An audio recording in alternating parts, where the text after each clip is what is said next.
देखेंगे हम लोग एक्सरसाइज 2 पद ही है और इसके लेखक हैं रसखान। लेखक इसके हैं रसखान। चलिए रसखान के बारे में पढ़ते हैं। सबसे पहले हम लोग निकाल लीजिए किताब।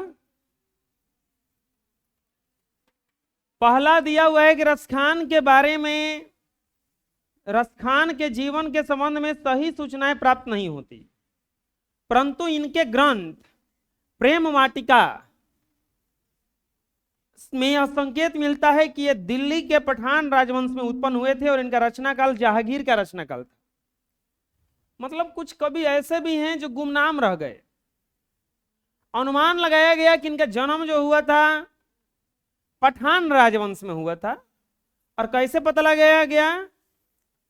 प्रेम वाटिका इनका एक ग्रंथ है, उससे जब दिल्ली पर मुगलों का आधिपत्य हुआ, दिल्ली पर जब बाबर आया सुरवर मुगल वंश लेकर के, और पठान वंश पराजित हुआ, उससे पहले पठान वंश था, तब ये दिल्ली से भाग खड़े हुए और ब्रज भूमि में आकर कृष्ण की भक्ति में तल्लीन हो गए। उस समय ये भाग गए। दिल्ली में ही बाबर आया था सबसे पहला बार, और वहां पर जब आकर के मुगल वंश का स्थापना कर दिया उसने, तब ये भाग गए वहां से। पठान वंश पराजित हो गया, पठान का शासन चलता था, और ये ब्रज भूमि, ये वृंदावन चले गए, मेरे बांके बिहारी नंदलाल, वहां पे। इनकी रचना से पता चलता है कि वैष्णव धर्म के बड़े गहन संस्कार इनमें थे। यह भी अनुमान किया जाता है कि ये पहले रसिक प्रेमी रहे होंगे, बाद में अलौकिक प्रेम की ओर आकृष्ट होकर भक्त हो गए। कहा जाता है, अनुमान लगाया जाता है कि पहले ये रसिक प्रेमी रहे होंगे, बाद में अलौकिक प्रेम की ओर आकृष्ट होकर भक्त बन गए। 252 वैष्णव वार्ता से यह पता चलता है कि गोस्वामी विठल नाथ ने इन्हें पुष्टि मार्ग में दीक्षा दी। इनके 2 ग्रंथ मिलते हैं, प्रेम वाटिका और सुजान रसखान। यही सबसे बड़ा कंफ्यूजन उत्पन्न होता है। इसमें नाम आ गया है वो सुजान रसखान, और अगला चैप्टर में एक और नाम आएगा सुजान। चलिए अगली चैप्टर में उसके जिक्र करेंगे। प्रेम वाटिका में प्रेम निरूपण संबंधी रचनाएं हैं, और सुजान रसखान में कृष्ण की भक्ति संबंधी रचनाएं हैं। 2 गो इनका रचना है, प्रेम वाटिका और सुजान रसखान। प्रेम वाटिका में अगर देखा जाएगा तो प्रेम निरूपण, प्रेम से संबंधित रचना किए हैं, और सुजान रसखान में कृष्ण से भक्ति। रसखान ने कृष्ण के लीला गान पदों में नहीं सवैयों में किया है। रसखान सवैया छंद में सिद्ध थे। जितने सरल सरस सहज प्रवाहमय सवैये रसखान के हैं, उतने ही शायद किसी अन्य हिंदी कवि के हों।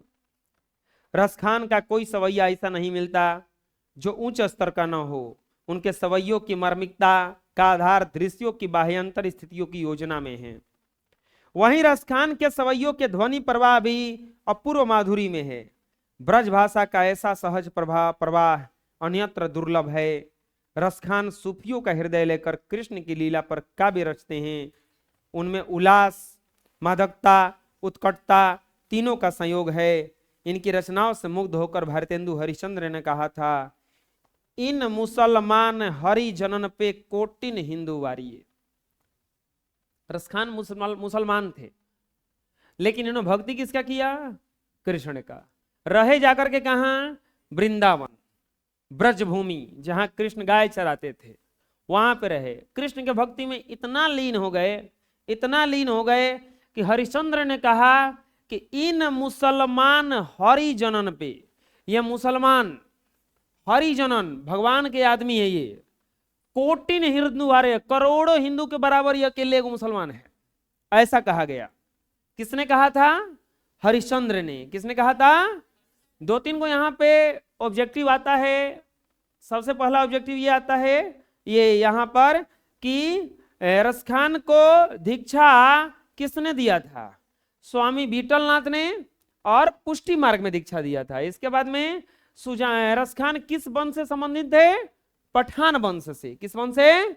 पठान वंश से। जब पठान वंश से पराजित हो गया, मुगल वंश आ गया, तो वहां से भाग के कहां चले गए? ये ब्रजभूमि चले गए। और किसने कहा था कि इन मुसलमान हरिजनन पे कोटिन हिंदू वारिये? हरिश्चंद्र ने। संप्रदाय मुक्त कृष्ण भक्त कवि रसखान हिंदी के लोकप्रिय जातीय कवि हैं। यहाँ रसखान रचनावली से कुछ संत संकलित हैं: दोहे, सोरठा और सवैया। दोहा और सोरठा में राधा कृष्ण के प्रेममय युगल रूप पर कवि के रसिक हृदय की रीझ व्यक्त होती है, और सवैया में कृष्ण और उसके ब्रज पर अपना सर्वस्व जीवन न्यौछावर कर देने की भावमयी विद्वता मुखारित है। दो गो यहाँ पे लिखा हुआ है, एक लिखा हुआ है दोहा और सोरठा, और सवैया उसमें लिखा हुआ है। सवैया मतलब होता है कि 4-4 लाइन का छंद आता है, उसी को कहा जाता है। कृष्ण का भक्ति ज्यादातर होता है। छोटे छोटे बच्चे होते हैं ना, उसको नटखट गोपाल कहा जाता है। क्यों कहा जाता है? क्योंकि कृष्ण इकलौता एक भगवान थे जो सारा जीवन का सारा मतलब सब कुछ किए हैं। छोटे को थे तो माई को परेशान किए हैं, तनकी बड़े हो गए तो गाय चराने भैंस चराने वाला काम किए हैं, ओकरा से बड़े को हो गए तो गुल्ली डंडा गेंदा खेलना ये सब फेंके हैं, फिर कंस को मारे हैं, पढ़बो किए हैं। वो गोकुल में वो उनका प्रेम का भी चर्चा होता है, राधा कृष्ण गोपियों के साथ। और पढ़ने गए तो बहुत बड़ा पुजारी बने, और जब देखे कि सत्य असत्य पे युद्ध हो रहा है तो महाभारत करा दिए। मतलब बंसी भी बजाए, चक्र भी चलाए, चुराए भी। इसीलिए जब छोटा बच्चा होता है तो उसको कभी नहीं कहा जाता कि राम के जैसा है, नटखट है, कृष्ण के जैसा है। कृष्ण इसीलिए वो छोटे बच्चों में इसलिए कृष्ण का रूप दिखता है क्योंकि ये बड़ी नटखट होते हैं। वो कृष्ण का रूप आदमी कहता है, कृष्ण का इसलिए कहता है कि वो राम मर्यादा पुरुषोत्तम थे, वो कुछ किए ही नहीं, उनका बचपना बहुत खराब बीता है। अब कृष्ण लीला देखिए, हंसी से पेट फूल जाएगा आपको। अब रामायण देखिए, छोटी को पता नहीं चलता, तुरंत बड़े हो जाते हैं। डायरेक्ट वहां से चालू होता है जहां से धनुष टूटा, वो 2 दिन में बड़े हो जाते हैं। कृष्ण को बड़ा होने में 10 दिन 15 दिन लगेगा। आप सीरियल देखिएगा तो उसका, अरे नौटंकी तनकी की है, पूतना को मारे छुट्टियों के ऊपर से, कितना अच्छा छाया उनको मुंह आए। वो तो जेले से चालू कर दिए काम अपना, जन्म लेते ही चालू। उस सांप से गए गेंद मांगने, उसको मार के पछाड़ दिए पूरा। खेलने जा रहे थे, षड्यंत्र भी उन्हीं पर रच रहा था। मतलब कृष्ण हर चीज किए हैं जो वो करना चाहिए।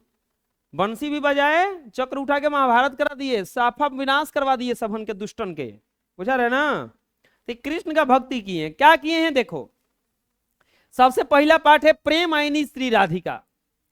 कह रहे हैं प्रेम आईनी श्री राधिका। उसको खोलो दरवाजा, दोनों खोलो खोलो। लाइट है, तू नहीं लोगों के टाइम में लाइट कटता है। प्रेम आईनी श्री राधिका, प्रेम बरन नंद नंद, प्रेम बाटिका के दो माली मालिन द्वंद। कह रहे हैं कि प्रेम की स्वरूप है श्री राधिका जी, और प्रेम के रूप है नंद नंद। नंद के नंद मतलब नंद के लड़का नंद नंद। प्रेम बाटिका के दो माली मालिन द्वंद। एक आता है कि राधा की ये प्रेम वाटिका के दो, प्रेम वाटिका के दो मतलब प्रेम जो वाटिका है, जो उनका संसार है, उसके 2 ही माली मालिन हैं, एक राधा और कृष्ण। मोहन छवि रस खानी लखी, अब दृग अपने नाही, आचे आवत धनुष से छूटे सर से जाही। कहने कि जब से मोहन छवि रस खानी लखी, जब से मैंने मोहन का छवि यानी कि रसखान ने जब से मोहन को देख लिया। मोहन किसको कहा गया है? कृष्ण को। सब कुछ उन्हीं का नाम है, ढेर नाम है, इसलिए छोटका छोटका लिखो उनका ढेर नाम हो जाता है। मोटा रहता है तो कोई मोटुआ कहता है, करिया रहता है तो कोई करियठा कहने लगता है, छोटा रहता है तो कोई छोटुआ कहने लगता है, बदमाश रहता है तो चुलचुलाहवा कहा जाता है। ऐसा ही इनको ढेर नाम दे दिया गया। नटखट गोपाल कृष्ण कान्हा, क्या गया ना। तो कह रहे हैं कि जब से रसखान ने अपने नजर से कृष्ण को देख लिया है, अब दृग अपने नहीं, दृग माने होता है आंख, अब ये मेरा आंख अपना नहीं रह गया। आंचे आवत धनुष से छूटे सर से जाही, अब उनके मुख से नजरें नहीं गिर रहा इनका, देखते जा रहे हैं। कृष्ण इतने सुंदर थे, इतने सुंदर थे, इतने सुंदर थे कि उनको जो देख लेता था मतलब उनसे अगाध प्रेम कर बैठता था। मोमन मानिक ले गयो अचिते चोर नंद नंद, अब बेमन का करूं पड़ी फेर के फंद। कह रहे कि मेरा मन मालिक ले गया, मालिक मतलब कृष्ण ले गए। चित्त चोर कहा गया है, चित्त हृदय चुराने वाला, कृष्ण को चोर भी कहा जाता है, हृदय चुराने वाला। चित्त चोर नंद नंद, चित्त चोर यानी कि हृदय को चुराने वाला, नंद के नंद। अब मैं मन का क्या करूं, अब इस मन का मैं क्या करूं, पड़ी फेर के फंद। बोल रहे हैं कि बड़ा फेर में पड़ गए हम। प्रीतम नंद किशोर जा दिन ते नैनानी लाग्यो, मन पावन चित चोर पलक ओट नहीं कर सको। करें कि हे प्रीतम, हे नंद के किशोर, जिस दिन से आपसे मेरा आंख लग गया है, नैना लग गया है, देख लिया है आपको, उस दिन से मेरा पलक ही नहीं गिर रहा है। कह रहे हैं कि मन पावन चित चोर, हे मन भावन, हे हृदय चुराने वाले, मैं पलक को गिरा भी नहीं पा रहा हूं, बस देखे जा रहा हूं। कृष्ण का भक्ति में सूरदास एक हुए थे। सूरदास के बारे में वो कहानी है कि सूरदास अंधे थे, दोनों आंखों से अंधे थे, लेकिन कृष्ण जी का वो बता देते थे कि कैसा कपड़ा पहने। वो कहा जाता है कि उनको कृष्ण दिखाई देते थे। तो ये बात झूठ लगा कि आंधर आदमी किसे बता देता है कि कौन है।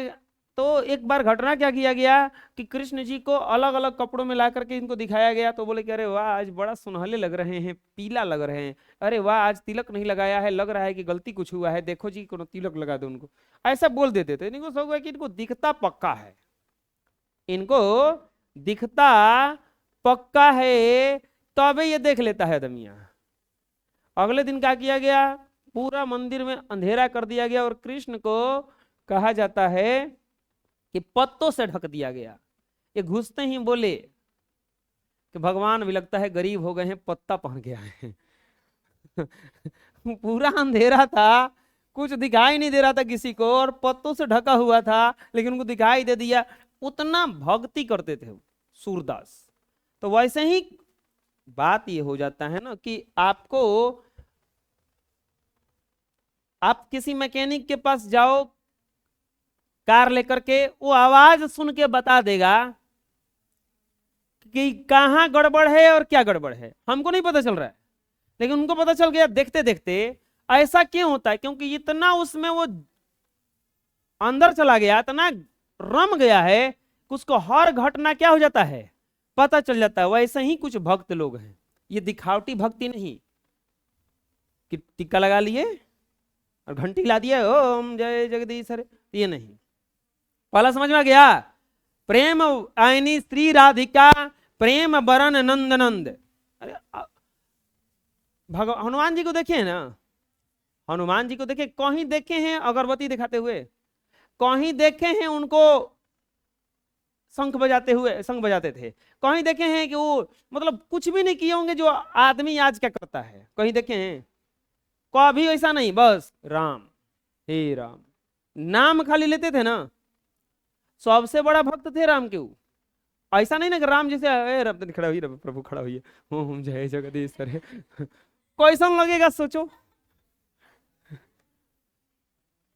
माता पिता भगवान जैसा होते हैं ना, कभी उनका लेके अगरबत्ती दिखाने लगता है ओम जय पिताजी हरे, मारेंगे दूजे पड़ी का रे, ये कौन नौटंकी रे, क्या चाहिए बोल। तो एगो कपड़ा देखे थे 500 रुपया चाहिए, तो ले ये कुछ अगरबत्ती। आज के बाद ऐसा ना होना चाहिए। खिसियाएंगे नहीं खिसियाएंगे, वही बोल रहे हैं। चलो देखो, करे प्रेम वाहिनी श्री राधिका प्रेम वरण नंद नंद। प्रेम के रूप है राधिका जी और प्रेम के रूप हैं स्वरूप हैं राधिका जी और प्रेम के रूप हैं नंद के नंद। प्रेम वाटिका के दो मालिन मालिन द्वंद, दो माली मालिन है ये लोग। प्रेम मोहन छवि रस खानी लखी अब गए अपने नहीं, अच्छे आवत धनुष से। क्या हुआ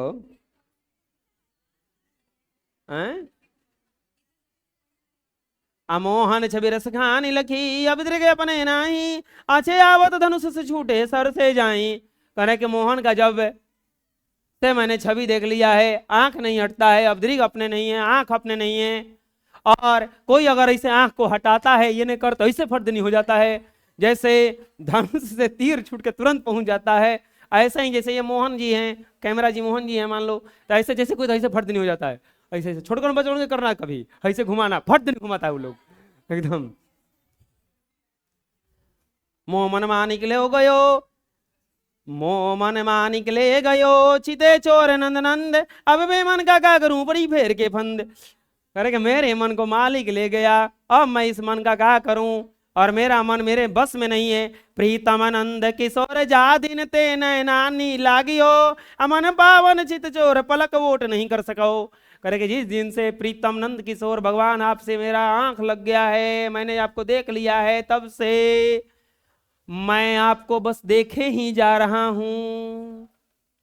अगला क्या करें, करिल कुंज के ऊपर वारो। ये देखो क्या करें, या लकटू अरु, ये दूसरा वाला है, या लकुटी अरु कामर या पर राजती हूं पुर की ताजी डारो।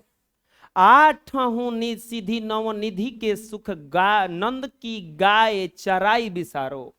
इसमें कवि का एगो इच्छा प्रकट हुआ है, या लकुटी, लकुटी माने होता है छोटी लाठी।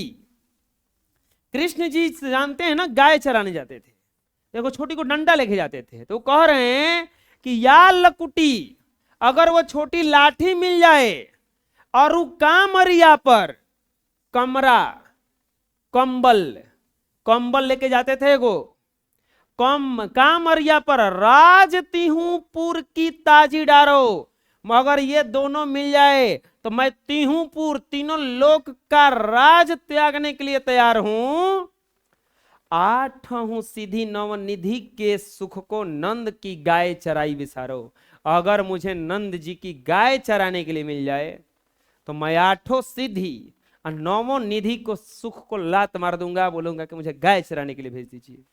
इसमें कवि का एगो अगाध गोकुल के प्रति, ब्रज के प्रति प्रेम प्रकट हो रहा है कि कह रहे हैं कि पूरा लोक, तीनों लोक का हम राज छोड़ देंगे अगर मुझे उनका खाली लाठी मिल जाए और कंबल मिल जाए, और मैं सारे सुख का त्याग कर दूंगा अगर मुझे नंद का गाय चराने के लिए मिल जाए।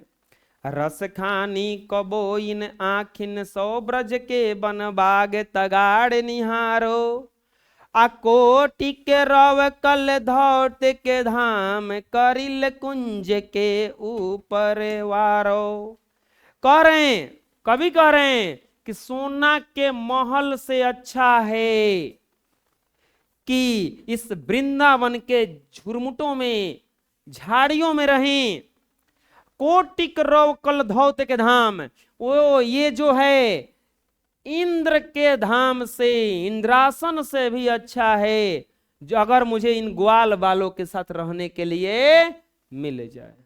इसमें कवि का वो ब्रज के प्रति प्रेम प्रकट हो रहा है कि मैं सब कुछ त्याग कर सकता हूं अगर मुझे एक कृष्ण की छोटी लाठी और कंबल मिल जाए।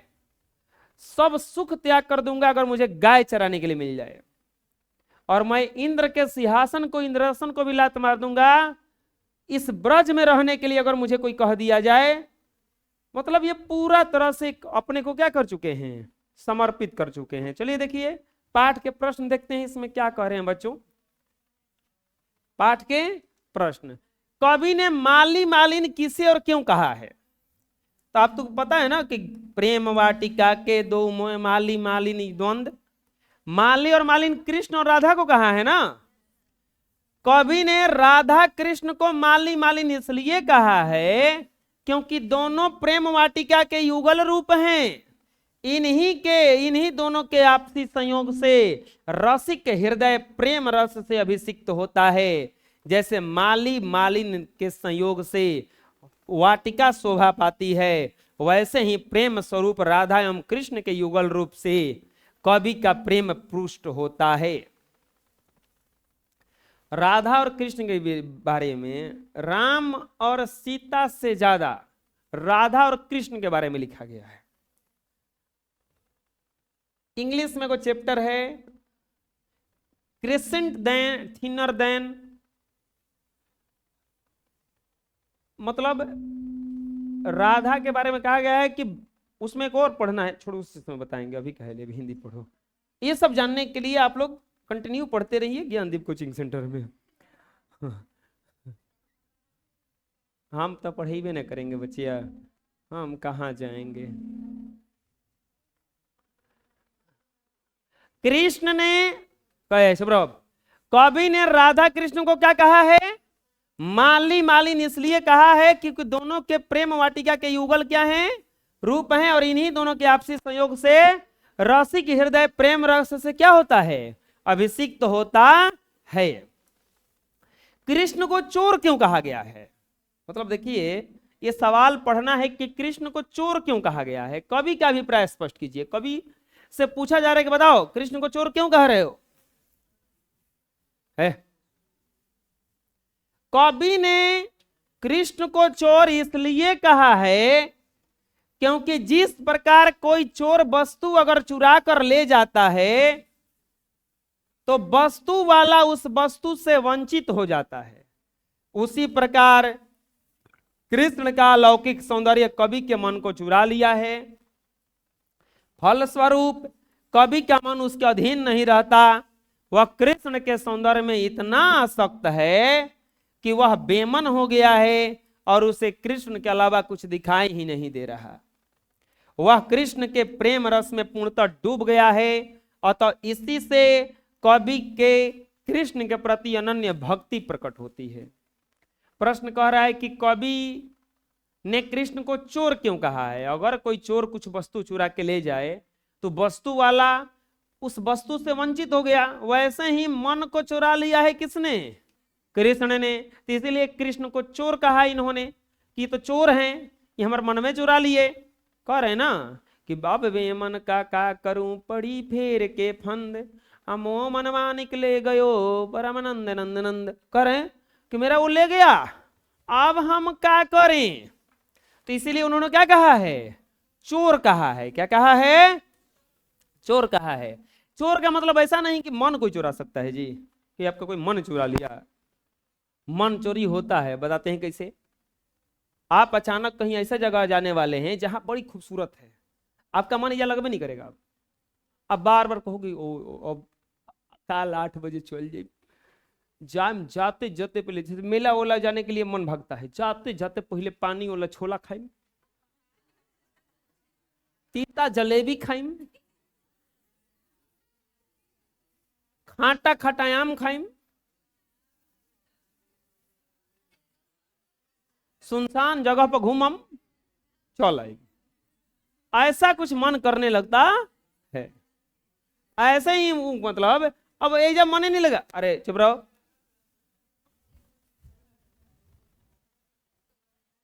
छोटका छोटका लड़कवा होता है, मामा का जाने रहता है, 12 बजे गाड़ी है, 6 बजे जूता मोजा पहन के घूम रहा है।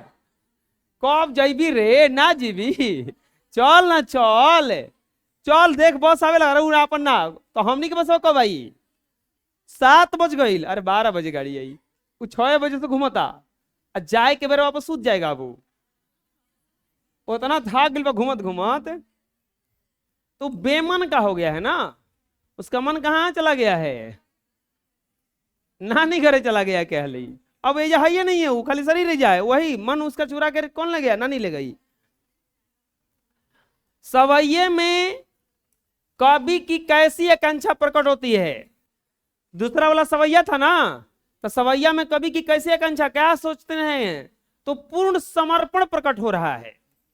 कवि की आकांक्षा है कि वह संसार के सभी सुख का क्या कर सकता है, त्याग कर सकता है, लेकिन कृष्ण तथा ब्रज का त्याग असंभव है।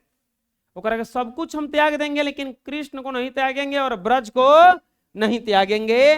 कवि रसखान कृष्ण के प्रेम में इतना रम गए थे कि उन्हें कोई भी सुख अच्छा नहीं लगता। अपनी इच्छा प्रकट करते हुए कवि कहता है कि यदि कृष्ण की लाठी और कंबल मिल जाए तो वह तीनों लोगों के राज सुख को हंसते हुए त्याग कर देगा, क्योंकि इसी बहाने उसे कृष्ण का स्पर्श का सुख मिल जाएगा। कवि कह रहे हैं कि अगर मुझे कृष्ण का लाठी और कंबल मिल जाए तो सब कुछ त्याग कर देंगे, नंद का गाय चराने के लिए हम सब कुछ त्याग कर देंगे।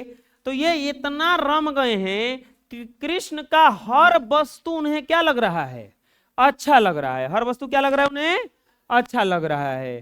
तो ये यही ना इच्छा प्रकट हो रहा है उनका। इस प्रकार कवि आठों सिद्धि एवं नवों निधियों के दुर्लभ सुख को नंद की गाय चराते हुए विसार देने की जाहिर करता है। वो कह रहा है ना कि आठों सिद्धि नवनिधि के सुख को नंद की गाय चराई विसारो। इतना ही नहीं, सोने के चमचमाते महल में रहने की अपेक्षा वह वृंदावन के निकुंजों में रहना बेहतर मानता है। बोला सोना के महल से अच्छा है हम वृंदावन में रहें। अतः इस सवैये में कवि ने कृष्ण एवं ब्रज के प्रति अनन्य प्रेम प्रकट करते हुए स्पष्ट किया है कि कृष्ण की हर वस्तु में उन्हें आनंद का अनुभव होता है। वो कह रहे हैं कि कृष्ण का जो भी वस्तु है, लाठी कंबल ये सब, उनमें उनको बहुत ही आनंद का अनुभव होता है। वो कृष्ण के साथ कभी भी रहना चाहते हैं। द्वितीय दोहे करिल कुंज के ऊपर आरोह का काव्य सौंदर्य स्पष्ट कीजिए कि इसका काव्य सौंदर्य क्या है, कैसे लिखा गया है इसको। प्रस्तुत दोहे में कृष्ण के अपूर्व रूप का वर्णन है। कृष्ण ऐसे मनोहर रूप को देखकर कवि इस प्रकार आकृष्ट होता है कि उसे अपने आप की सुध नहीं रहती। उसका मन कृष्ण के मोहक रूप पर अटक जाता है। तात्पर्य यह है कि श्री कृष्ण का अलौकिक सौंदर्य देखते उसकी आंखें हर क्षण उसी सौंदर्य को देखते रहना चाहती है, जिसके कारण आंख पर उसका कोई अधिकार नहीं रह जाता। अर्थात कवि का हृदय उसके सौंदर्य रूपी बाण से बंध गया है। प्रस्तुत पद की भाषा ब्रज भाषा, दोहा छंद है, उपमा अलंकार है, क्योंकि कृष्ण के सौंदर्य की तुलना बाण से की गई है। भक्ति रस की ओट में शांत रस की अभिव्यंजना है। कृष्ण के जो रूप है उस पर कवि इतना आसक्त हो गया है कि उसको देखते ही रहना चाहता है। इसका सौंदर्य यह है, ये जो भाषा है, पद की भाषा जो है ब्रज भाषा है और दोहा जो है छंद में लिखा गया है।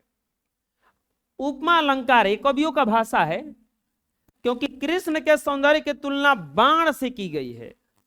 भक्ति रस की ओट में शांत रस की अभिव्यंजना की गई है। दीर्घ उत्तरीय प्रश्न है, निम्न पंक्तियों के अर्थ लिखें। पहला पंक्ति है, या लकुटी अरुका मरिया पर राज तिहू पुर की ताजी डारो, आठ हूं निधि नवनिधि के सुख को नंद की गाय चराई विसारो। रस खानी कबोई ने आखिन सौ ब्रज के बन बाग तगाड़ निहारो, अकटिक रो अकल धौते के धाम करिल कुंज के ऊपर वारो। अर्थ लिखना है। इसका अर्थ लिखने से पहले आपको एक दो को हेडिंग बनाना होगा। प्रस्तुत पंक्तियां हमारी पाठ्य पुस्तक गोधली भाग 2 के करिल कुंज के ऊपर वारो कविता से ली गई है। इसका रचयिता रसखान है। इसमें कवि अपनी अभिलाषा प्रकट करते हुए कहते हैं कि वे श्री कृष्ण की लाठी और कंबल पर तीनों लोगों का राज्य त्याग कर देंगे और यदि उन्हें नंद बाबा की गाय चराने के लिए मिल जाए तो आठों प्रकार की सिद्धियों और नवे निधियों के सुख को त्याग करने में उनकी कोई हिचक भी नहीं होगी। कवि ब्रज के बारे में कहते हैं कि इस ब्रज के बाग एवं तालाब अत्यंत सुंदर एवं मनोहारी है। इन आंखों से इनकी शोभा देखते बनती है और बहुत अच्छी लगती है। ब्रज के वनों के ऊपर अति रमणीय सुशोभित मनोहारी इंद्रलोक को भी त्याग देने की इच्छा जगती है। कह रहे हैं कि ब्रज में अगर रहने के लिए मुझे मिल जाए तो मैं इस इंद्र के महल को भी त्याग देंगे। आंखें ब्रज की शोभा देखते नहीं थकती, एक टक निहारने का मन करता है। वे ब्रज भूमि के प्रति अपनी आस्था प्रकट करते हुए कहते हैं कि श्री कृष्ण वृंदावन में अपने सखाओं के साथ क्रीड़ा करते थे, वह सोने के चमचमाते महल से भी बेहतर है। वह वहां बिना झिझक के अपना जीवन बिता सकते हैं। अतः इन पंक्तियों में रसखान ने कृष्ण के प्रति अपनी अनन्य भक्ति को प्रकट करके दिखाया है। उनका कहना है कि कृष्ण जहां क्रीड़ा करते थे, जहां पे रहते थे, वो जगह अत्यंत ही मनोहर है। वहां पर वो सब सुख का त्याग करके भी रह सकते हैं। ये कृष्ण के प्रति इनका क्या प्रकट होता है? भक्ति प्रकट होता है, अनन्य भक्ति प्रकट किया है। अगला प्रश्न है, सप्रसंग व्याख्या करें। रस खान कबो इन आखिन सौ ब्रज के बनबाग तगाड़ निहारो। तो प्रस्तुत पंक्तियां हमारी पाठ्य पुस्तक गोधली भाग 2 के करिल कुंज के ऊपर वारो कविता से ली गई है। इसके रचयिता कौन है? रसखान है। इसमें कवि का कहना है कि ब्रज के बाग एवं तालाब अत्यंत सुंदर मनोहारी है, इन आंखों से इसकी शोभा देखते बनती है और बहुत अच्छी लगती है। ब्रज के वनों के ऊपर अति रमणीय सुशोभित मनोहारी इंद्रलोक को भी त्याग देने की इच्छा जगती है। आंखें ब्रज की शोभा देखते नहीं थकती और एक टक निहारने का मन करता है। देखिए सारा प्रश्न लगभग एक जैसा होता है, इसका थोड़ा थोड़ा बस अंतर करके लिखा गया है इसको। अतः इन पंक्तियों से कवि रसखान का ब्रज के प्रति एक अद्भुत और निस्वार्थ लगाव देखने को मिलता है। ये जो पंक्ति है कि रसखानी कबो इन आखिन सौ ब्रज के बनबाग तगाड़ निहारो, इसमें बस निहारने का, निहारना मतलब देखते रहने का बात करते हैं। किसको देखते रहने का बात करते हैं? कृष्ण के ब्रज भूमि को, कृष्ण के धरती को, जहां पर उनको सारा सुख त्याग करके रहना पसंद है। सप्रसंग व्याख्या करें। मन पावन चित चोर पलक ओट नहीं कर सको। करे कि हे मन पावन चित चोर, मन को चुराने वाले, नजर नहीं हट रहा है। उत्तर क्या है इसका? प्रस्तुत पंक्तियां देखिए, सप्रसंग व्याख्या जब भी आए तो आपको ये हेडिंग बनाना ही होगा। 1 नंबर इस हेडिंग पे मिलता है। प्रस्तुत पंक्तियां हमारी पाठ्य पुस्तक गोधली भाग 2 के प्रेम आईने श्री राधिका कविता से ली गई है। इसके रचयिता रसखान जी हैं। इस पंक्तियों में कवि ने कृष्ण के मनोहर छवि के प्रति अपने हृदय की रीझ को प्रकट किया है। प्रस्तुत पंक्तियों में कवि कहते हैं कि जिस दिन उन्होंने कृष्ण को कवि ने देखा है, तब से उनका दिल नंद किशोर से लग गया है। वह उन्हें छोड़कर कहीं नहीं भटकता।